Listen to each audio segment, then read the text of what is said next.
नमस्कार। स्वागत है आपका भारत पथ स्टोरीज के एपिसोड 10 में।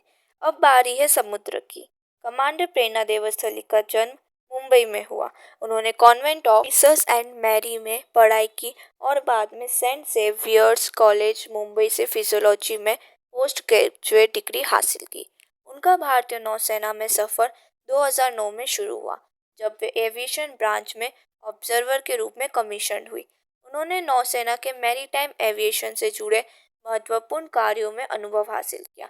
उनके करियर की एक बड़ी उपलब्धि थी टुपोलेव टू-142 मैरीटाइम रिकनसेंस एयरक्राफ्ट पर पहली महिला ऑब्जर्वर बनना।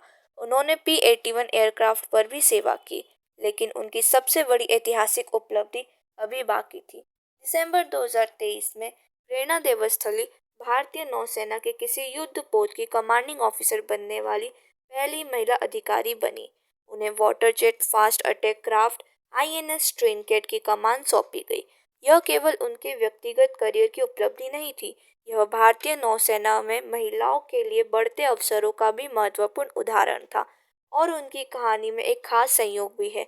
उसी समय उनके भाई कमांडर ईशान डियोस्थली ने भी एक भारतीय नौसैनिक पोत की कमान संभाली, जिससे दोनों भाई बहन के एक साथ वारशिप कमांडिंग ऑफिसर्स बनने का एक उल्लेखनीय अध्याय बना। प्रेरणा देवस्थली की यात्रा हमें दिखाती है कि नेतृत्व का मतलब केवल आदेश देना नहीं है। नेतृत्व का मतलब जिम्मेदारी उठाना, निर्णय लेना और अपनी टीम के भरोसे के योग्य बनना है। एक तरफ आर्मी की सिग्नल ऑफिसर सोफिया कुरैशी, दूसरी तरफ एयरफोर्स की हेलीकॉप्टर पायलट व्योमिका सिंह और तीसरी तरफ नेवी की कमांडिंग ऑफिसर प्रेरणा देवस्थली। तीनों की विशेषज्ञता अलग, उनकी यात्राएं अलग, लेकिन एक चीज समान है, देश के प्रति कर्तव्य। 2025 में ऑपरेशन सिंदूर के दौरान सोफिया कुरैशी और व्योमिका सिंह का आधिकारिक मीडिया ब्रीफिंग में सामने आना और उसी वर्ष स्वतंत्रता दिवस विशेष कार्यक्रम में तीनों अधिकारियों का साथ दिखाई देना देश में महिला सैन्य नेतृत्व की बढ़ती भूमिका एक यादगार उदाहरण बना। इनकी कहानियां हमें यह भी याद दिलाती है कि आज भारतीय महिलाओं के लिए सेना, नौसेना और वायुसेना में जिम्मेदारियों के नए रास्ते खुले हैं। लेकिन सवाल ये है, इतने बड़े और महत्वपूर्ण ऑपरेशन सिंदूर के दौरान देश के सामने भारत की आवाज बनकर इन तीन महिलाओं को ही क्यों चुना गया?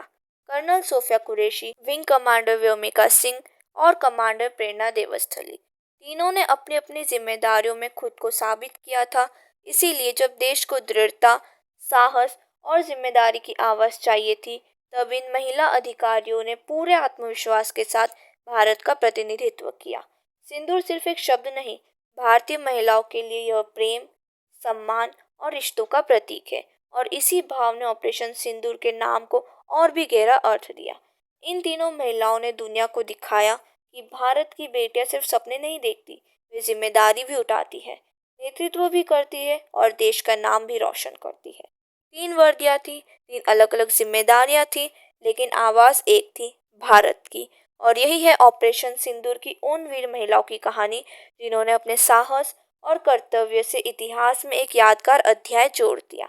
अगर आपको यह कहानी पसंद आई हो तो वीडियो को लाइक करें, भारत पथ स्टोरीज को सब्सक्राइब करें और अगली कहानी आप किस विषय पर सुनना चाहते हो हमें कमेंट करके जरूर बताएं। मिलते हैं अगली कहानी में भारत पथ स्टोरीज के साथ। धन्यवाद।